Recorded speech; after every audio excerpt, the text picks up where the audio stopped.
Merhaba, ekranın başındaki değerli izleyicilerimiz. Seçim 2024 programında tekrar karşınızdayız. Sokak sokak, şehir şehir dolaşmaya devam ediyoruz. Bugün Muş Gimgim ilçesindeyiz. Bakalım Gimgim halkı yerel seçimler hakkında ne düşünüyor?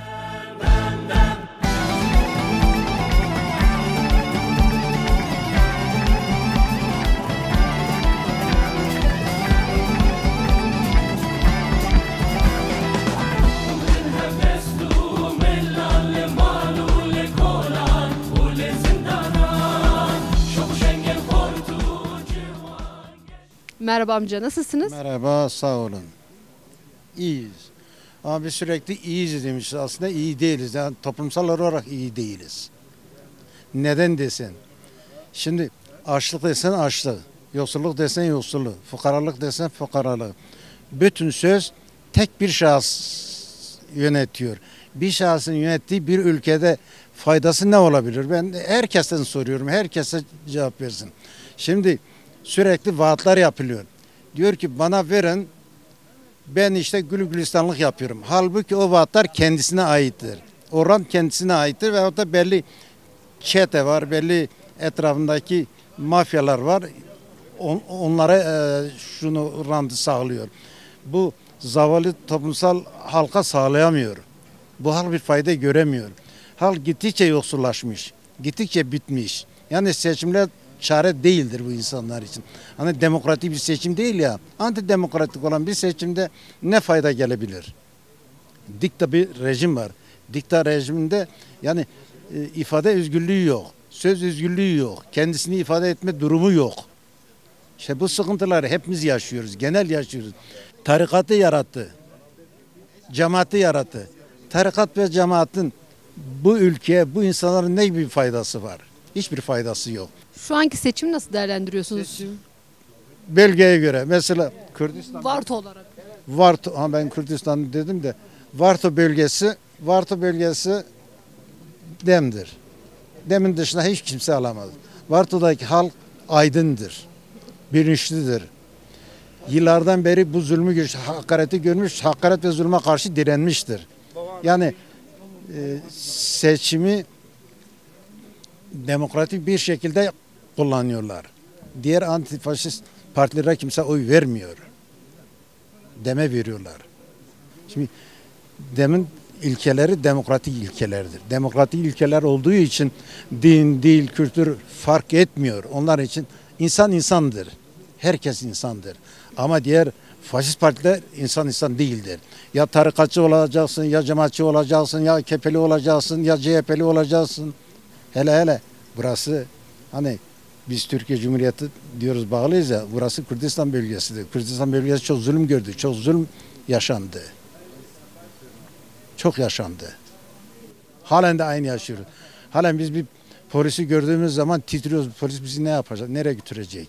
Yani iki güzel kelimeyi söyleyemiyoruz. Yani özgürlük ifadesi olmayınca söyleyemiyoruz. Peki size de teşekkür ederim. İyi günler. Başka soracağınız sorular varsa söyleyin. 31 Mart'a yönelik bir çağrınız var mı halka? Var. Genel olarak herkese deme oy vermesini istiyorum. Herkesin. Artık yeter zulme, son. Yani herkesin DEM Parti'ye oy vermesini istiyorum. Herkesin. Çünkü bu oy layık bir oydur. Zulme karşı bir oydur. Ekonomiye taraf bir oydur. İnsanlığa taraf bir oydur. Din, dil, ırk ayrımı yapmadan bir oydur. Ama diğeri öyle değildir.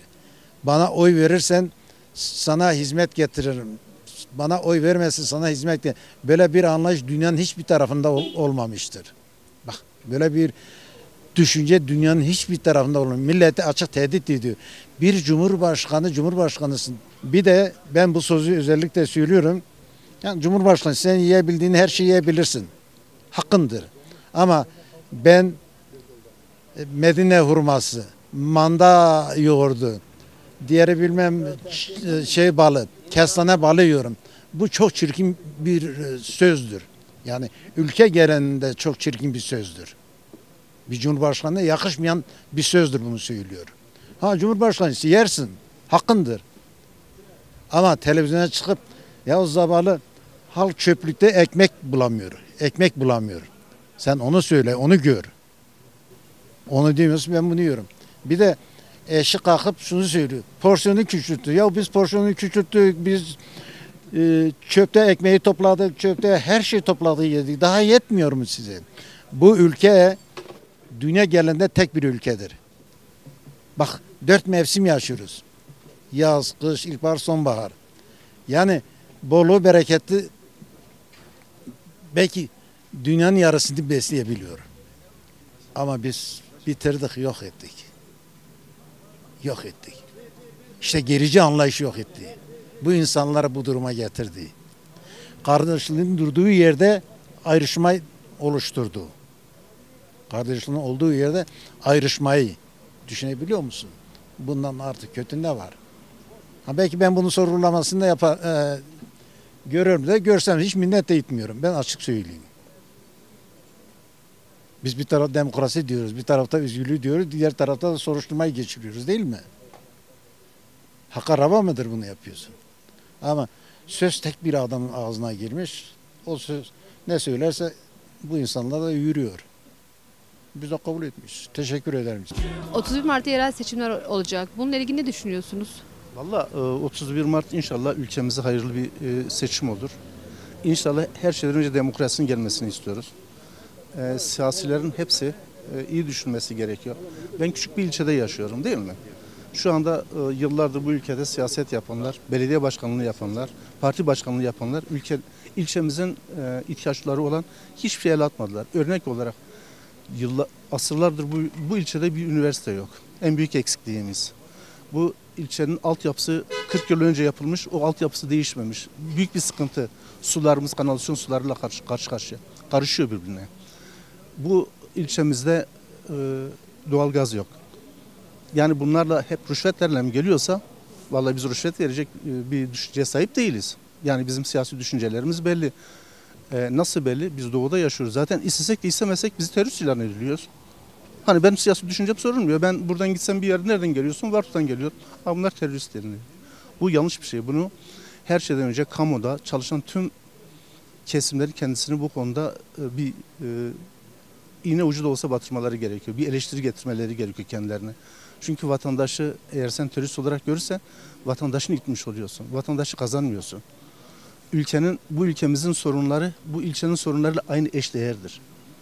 Ben siyasi düşüncem hangi siyasi düşünce olsa olsun bugün bu ilçenin kaderine Dem Parti diyelim. Dem Parti bugün ilçede güçlü bir parti. Yani bu ilçede güçlü parti ise eğer bunu yasaklamaya kalkarsan veya buraya bir kayyum atarsan bu da yanlış. Niye? Sen bu ilçeye şey yapıyorsun, söyleyin, demokrasi yok anlamında kullanıyorsun bu ilçe. Vatandaşın oy kullanması hakkı yok o zaman. Gasp ediliyor. Gasp edilmemesi lazım. Çünkü siyasi parti eğer yasaklara giriyorsa seçime koymaz. Eğer terörist bir parti ise bu 7 milyon 8 milyon oy veren bir insan varsa bunlar terörist seçime koymasın. Vatandaş da oy vermez. Başka bir partiye verir veya başka bir düşünceye yönelir. Ondandır her şeyden önce ülkemize hayırlı olsun bu seçimler. Büyük ihtimalle ilçemizde Dem Parti kazanır. Büyük ihtimalle. İnşallah kayyum atanmaz. Hizmetler de sağlıklı şekilde gelir. Dem Parti kazanırsa beklentileri nelerdir 1 Nisan'dan sonra? 1 Nisan'dan sonra en büyük bir beklentimiz altyapıların olmayışı. İlçemizin altyapı büyük sıkıntı. Altyapıların yapılması lazım. İlçemizde büyük bir sıkıntı. Dem Parti'nin elinde olan bir şey değil ama işsizlik büyük bir sorun. Gençlerimiz çok işsiz, hep göç ediliyor. Göç veren bir ilçe. Eğitim seviyesi yüksek olmasına rağmen en büyük göç veren ilçelerden biriyiz. Bu ilçeden doğal gaz gelmesi ve üniversitenin açılması. Bunları bekliyoruz. Son olarak bir çağrınız var mı? 31 Mart yerel seçimler olacak. İnsanlar çok kararsız, kararsız olan insanlar var. Buna yönelik bir çağrınız da var mı? 31 Mart seçimleri hem ilçemizde hem tüm Türkiye hayırlı olmasını diliyorum. Bir demokrasi şöleni bu. Bu demokrasi şölenine herkes birbirine saygıyla yaklaşması lazım. İnsanların düşüncelerine kimse himaye koymaması gerekiyor. Son 12 dönemdir yani 2-3 dönemdir bu ilçeye hizmet gelmiyor. Gelmeyesinin tek sebebi de siyasiler yönetmiyor, kayyumlar yönetiyor. Cumhurbaşkanından bahsettiniz. Daha önce söylemiştir diyor. Oy yoksa hizmet de yok demişti. Bununla ilgili ne düşünüyorsunuz? Zaten ben bir emekliyim. Zaten kesinlikle oyu yok bende. Emekleri düşünmediğinden dolayı kesinlikle AKP'ye oy vermiyor.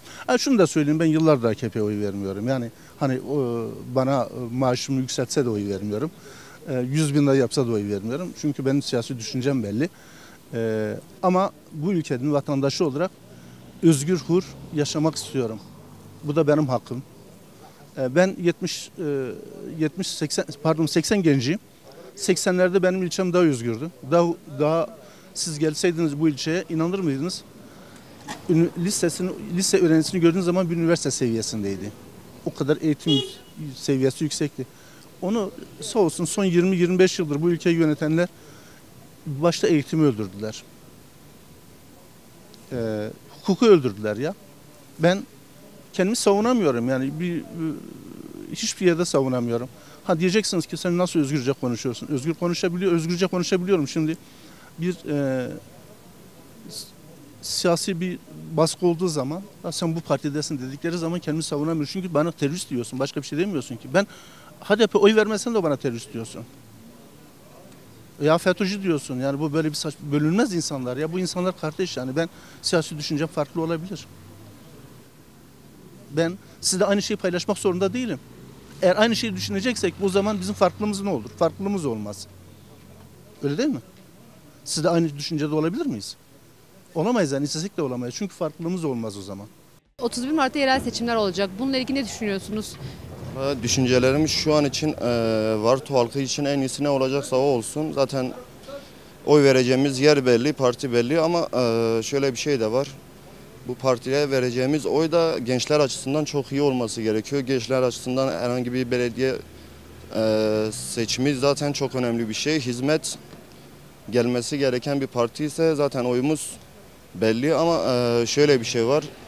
Baktığımız açıda bakıyorsunuz şimdi şu an bu Varto ilçesinde yaklaşık %70 genç kısımlık yani diye bir şey kalmadı. Yani %20'lik bir genç kısmı kaldı. Yani çoğu da yani şu an bazıları ya gurbete çıkıyor. Türkiye'nin farklı şehirlerine örnek birisi de benim 2-3 gün önce Şanlıurfa'dan geldim. Orada çalışıyordum.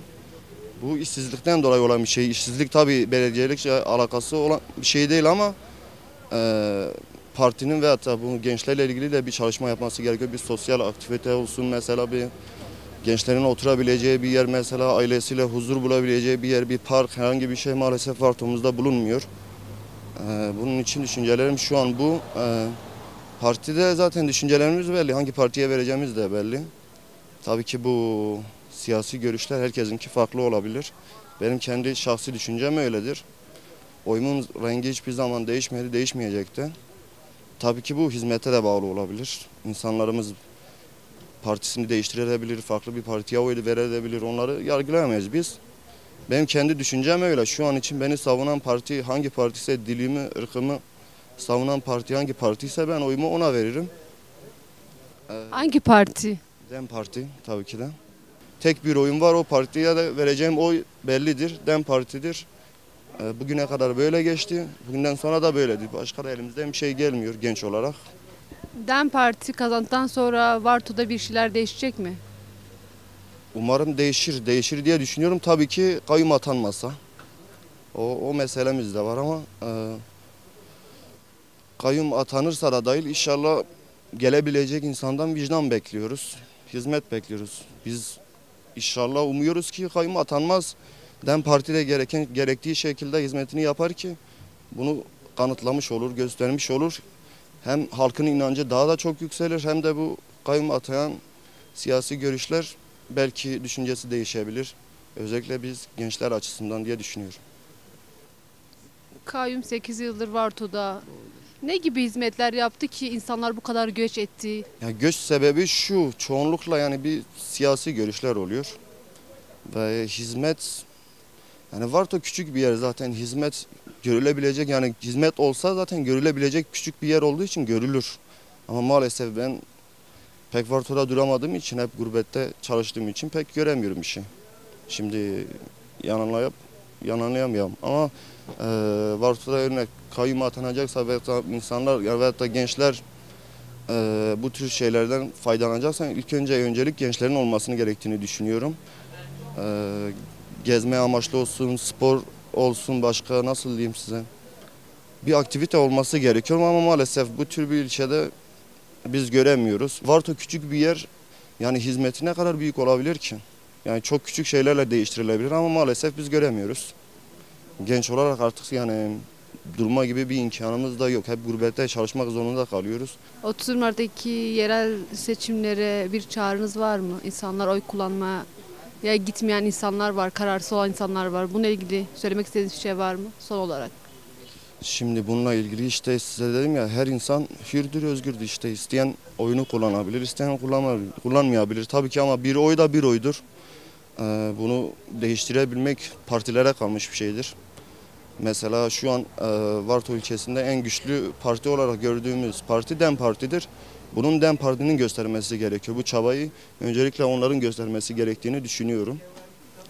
Bu oy kullanma oranları nerede düşük, nerede yüksekse oraya bakılmalı ve da oradaki insanlara düşüncelerini neden kullanmadıklarını eğer aktarabilirlerse, birbirleriyle iletişim kurabilirlerse bence değişiklik olabileceğini düşünüyorum.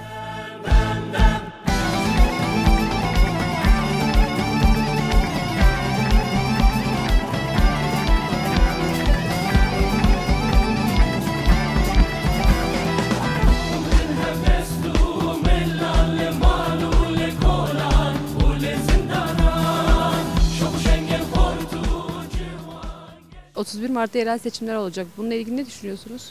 Vallahi yerel seçimler benim kanaatimce iki tür. Batıdaki demokratça, doğudaki ise söyleme bile gerek yok. Yani Allah'ın izniyle herkes kendisine oy verir, kazanır. Yalnız kazandıktan sonra da birisi gelir el koyar. Ha buna nazikçe kayyum diyorlar. Benim bildiğim el koymadır. Milletin iradesine saygı gösterilmeden el koyup götürüyorlar. Ha ondan sonra da 2-3 sene de kayyuma arkadaş çıkıyor, eş dost çıkıyor. Sağı satıyor, solu satıyor. Bölüşüyorlar. Oh be dünya. Benim bildiğim bu. Sorunlar zaten saymakla bitmez. Çarşı görüyorsunuz. Dükkanları görüyorsunuz. Devletin gereklerinden biri de halka sahip çıkmaktır. Halktan vergi alıp soymak değildir. Benim bildiğim kadarıyla burada da bir de soyma meselesi de vardır. İş yapmadan, bir şey vermeden almak. Bu da halkı bıktırıyor. 31 Mart'ta yerel seçimler olacak. Bununla ilgili ne düşünüyorsunuz? Siyasi partiler hakkında değil mi? Var olan yerel seçimlerle ilgili. Vallahi düşüncemi söyleyeyim sana. İnşallah 31 Mart seçimleri bütün ülkeye hayırlı şeylere vesile olur. Ama AK Parti iktidarda olana kadar hayır beklemiyoruz. AK Parti ile MHP'yi özellikle. Yani özellikle MHP, AKP'yi de değil. Çünkü AKP'yi yöneten MHP'dir, AKP değil. Düşüncelerimi söyleyeyim ben size. Türkiye'de kaç tane siyasi parti olursa olsun Varto'da DEM Parti'den hariç diğer partiler kazanma şansı %0'dır. Bunu siz de biliyorsunuz, yanlış olmasam bilgi almışsınız. Evet, yüksek bir oranda oy alıyor. Yüksek bir oranda oy alıyor, doğrudur. DEM Parti'den beklentileri nelerdir? Ne gibi bir hizmet sunmasını istiyorsunuz ya da şu anki seçim çalışmasını nasıl buluyorsunuz? Biz DEM Parti'den hizmet beklemiyoruz. Bizim amacımız sahada AK Parti ile MHP'ye kaybettirmektir, CHP ile. 3 partiye de kaybettirmektir. Yani biz DEM Parti'den hizmet beklemiyoruz ki. DEM Parti'nin hizmeti ne olabilir ki? Der için neden önemli bu seçim? Vallahi neden önemli?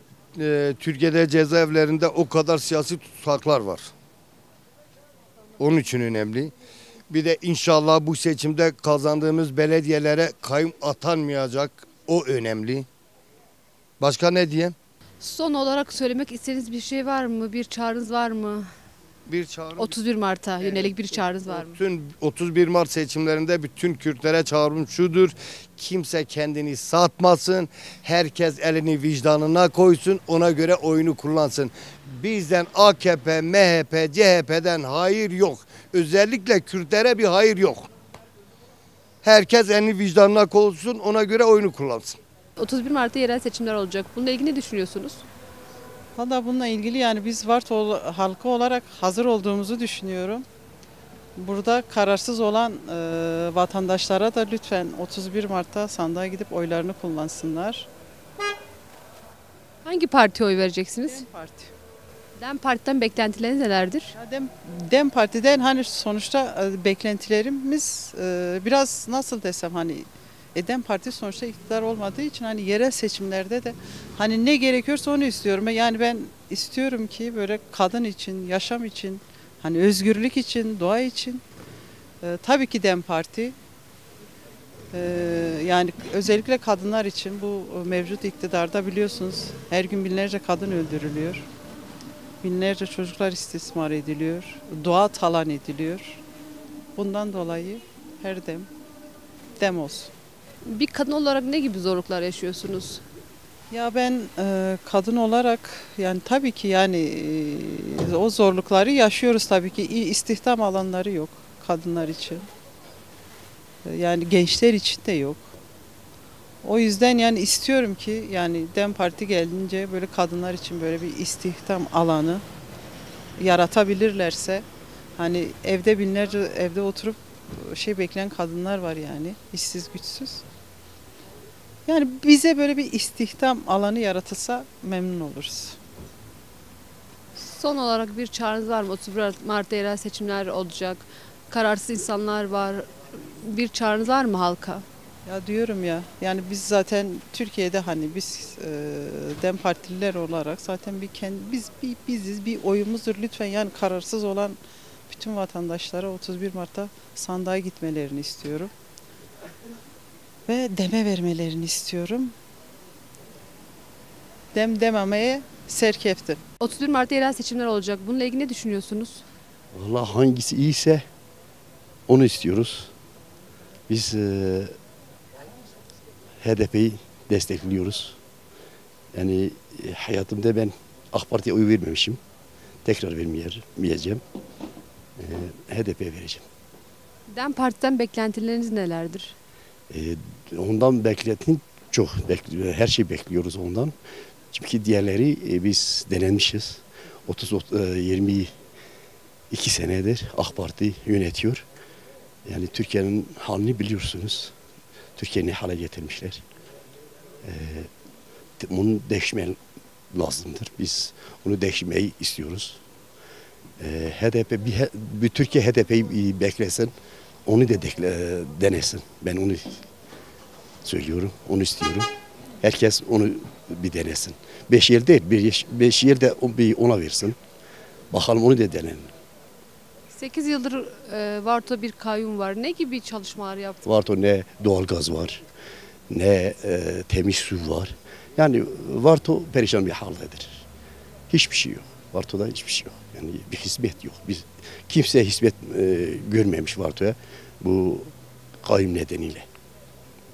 Kürtler için önemli mi bu seçim? Çok önemli. Çok önemli. DEM Parti Türkiye için önemlidir. Yani 22 sene oldu AK Parti hiçbir şey yapmamış. Abi Varto ne yapmış? Hiçbir şey yapmamış. Millet herkes perişan. Bağlılık var. Yani ben burada esnafım. Her şey bağlıktır. 1 kilo zeytin olmuş 200 milyon, 250 milyon. 1 kilo et 500 milyon olmuş. Peki bu Doğu Güney'in hiçbir geliri de yok. Yani herkes zor durumdadır şu an. Son olarak bir çağrınız var mı? 31 Mart'ta yerel seçimler olacak. Evet. Buna ilgin halka bir çağrınız var mı? Evet ben bunu diyorum. Bir HDP'yi bir denesin. DEM'i bir denesin. Ben bunu istiyorum. Bütün halkla. Çok teşekkür ederim. Teşekkür ederim. 31 Mart'ta yerel seçimler olacak. Bununla ilgili ne düşünüyorsunuz? Valla bazı düşüncelerimiz var seçimle ilgili. Hangi partiye oy vereceğimiz zaten belli ortadadır. Yani gördüğünüz gibi memleket bomboş. Hiçbir genç kalmamış. Yani sebepleri de bellidir malum. Yani ekonomi durumdan dolayı. Buradaki gençler eskiden hepsi ya çobanlığa gitti ya başka bir gurbete gitti. Yani olacak gibi değildi. Onlar hepsi Avrupa'ya kaçtı, yurt dışına kaçtı. Ben de geçen sene Avrupa'ya gittim. Yani Avrupa'da yapamadım. Ben de yine geri döndüm Türkiye'ye. Yani Türkiye'ye gelmeme pişman olmuşum. Ekonomi durumlardan dolayı. Vallahi partilerden iyi beklentimiz var. Hangi partiye oy veriyorsunuz? Vallahi partimiz bellidir.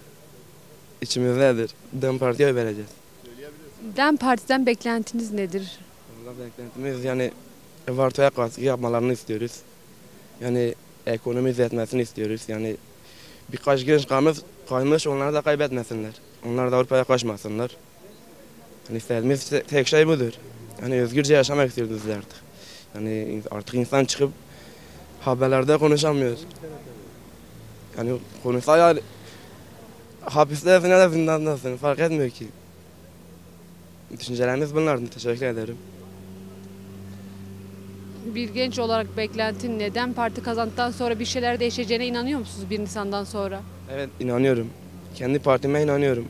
Bir şey değiştirmelerine inanıyorum ama bilmiyorum vallahi. Her sene kazanır ama kayyum atılıyor. Yani inşallah bu sene de kazanır. Varto'yu değiştirirler. Beklentimiz budur. 31 Mart'taki yerel seçimlere yönelik çağrınız nedir? Vallahi benim çağrım yani her bir insanın düşüncesi farklıdır. Yani insanlar iyi düşünmeli bence. Yani hangi parti Varto'da katkıda bulunacaksa, yani Varto'yu değiştirecekse hani insan ona verecek. Ama herkesin düşüncesi yani kendine. Benim de düşüncem yani ben kendi partime vereceğim. Yani halk kendisi bilir artık. Kimin düşüncesi nasılsa hangi partiyi istiyorsa ona versinler. Teşekkür ederim. Ben de teşekkür ederim.